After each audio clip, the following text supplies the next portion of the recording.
Le conseil d'établissement doit adopter le budget annuel de l'école ou du centre. Il le soumet ensuite pour approbation au centre de services scolaires. Que veut-on dire exactement quand il est question pour un conseil d'établissement d'adopter un budget? Cela signifie que le législateur accorde au conseil les pleins pouvoirs sur le document qu'il a devant lui. Il peut donc adopter le budget tel quel ou modifier certains choix budgétaires qui sont proposés.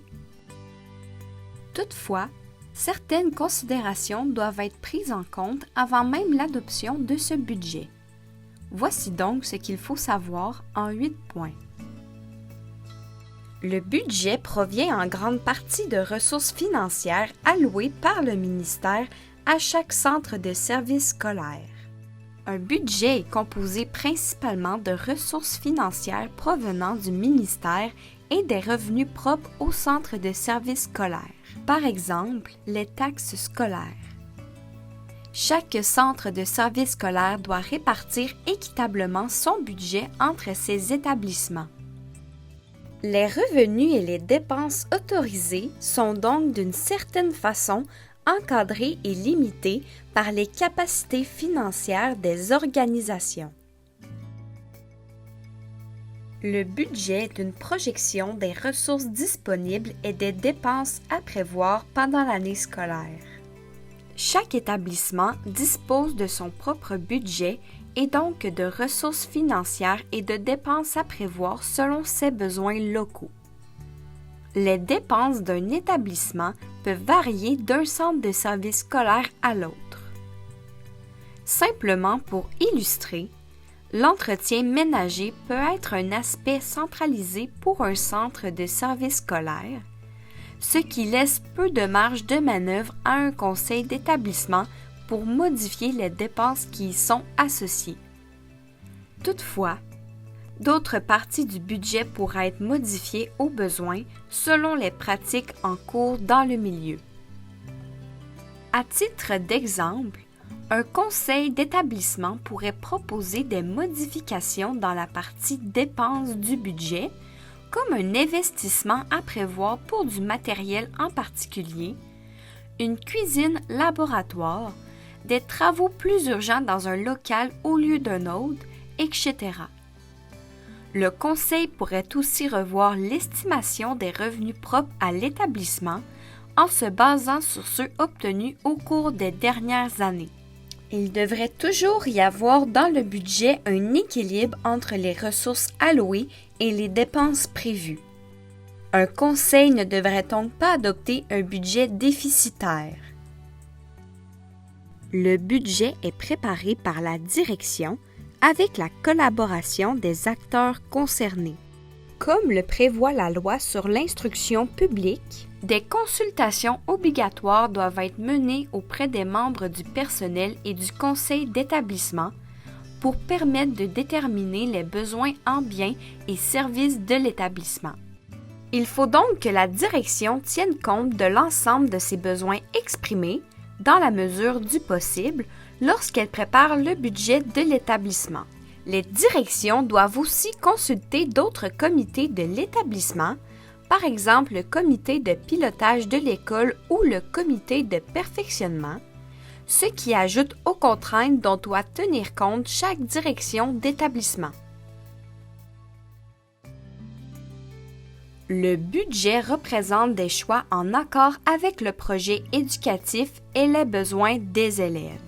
Il doit donc être cohérent et viser particulièrement la réussite de tous les élèves.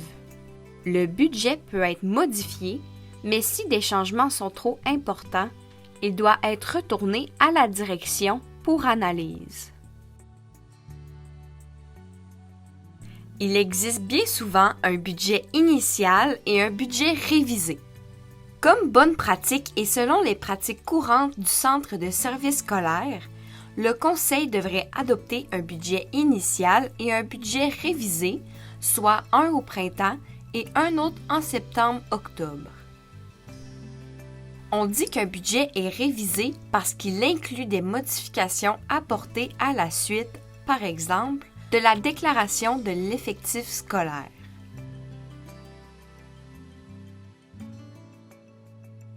Le budget contient des mesures dédiées, protégées et bien d'autres mesures. Le conseil d'établissement doit adopter une résolution attestant la réception de certaines mesures provenant du ministère directement pour les établissements. À titre d'exemple, une mesure protégée nommée aide alimentaire permet aux écoles de bénéficier de sommes d'argent pour offrir, par exemple, des collations ou des repas aux élèves. N'hésitez pas à demander plus de détails sur ces mesures, la somme accordée et son utilisation concrète pour les élèves. Le budget doit faire l'objet de suivi au conseil. La direction, qui assure l'administration du budget de l'établissement, doit rendre compte aux membres du conseil des revenus et des dépenses qui ont été effectués pendant l'année scolaire. N'hésitez pas à en faire un point de discussion lors de vos séances du conseil. L'adoption d'un document aussi important que le budget d'une école ou d'un centre devrait donc prendre plus que quelques minutes lorsque le sujet est traité au conseil. N'hésitez pas à demander une séance d'information pour mieux comprendre le budget d'un établissement en général, bien avant son adoption, afin de prendre des décisions éclairées. Le budget inclut celui concernant les services de garde. Il faut savoir que le budget d'une école primaire inclut le budget des activités liées aux services de garde. Les membres du personnel de soutien affectés à ces services et qui sont représentés au conseil pourront mettre à contribution leurs connaissances et leur expertise pour soutenir le conseil dans sa prise de décision. N'hésitez pas à poser vos questions pour bien comprendre. La direction est également là pour assister le conseil et fournir toutes les informations nécessaires avant d'adopter le budget. En terminant, certains membres du conseil diront qu'il est souvent difficile de modifier un budget. En effet, des allocations sont réparties équitablement entre les établissements où certains postes budgétaires peuvent être centralisés selon les milieux, ou alors certaines allocations du ministère sont protégées et doivent servir à leur seule fin. Toutefois, si cela est jugé nécessaire, il est pourtant possible de modifier certaines sommes affectées à un poste budgétaire en particulier, par exemple concernant l'estimation des revenus propres de l'établissement ou encore concernant certains choix liés aux services d'enseignement, aux services d'aide aux élèves ou à des investissements qui pourraient être reportés ou réalisés autrement.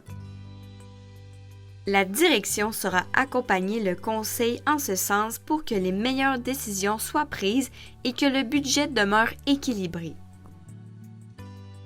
Pour plus d'informations, consultez la fiche 23 sur le site de la formation à l'intention des conseils d'établissement.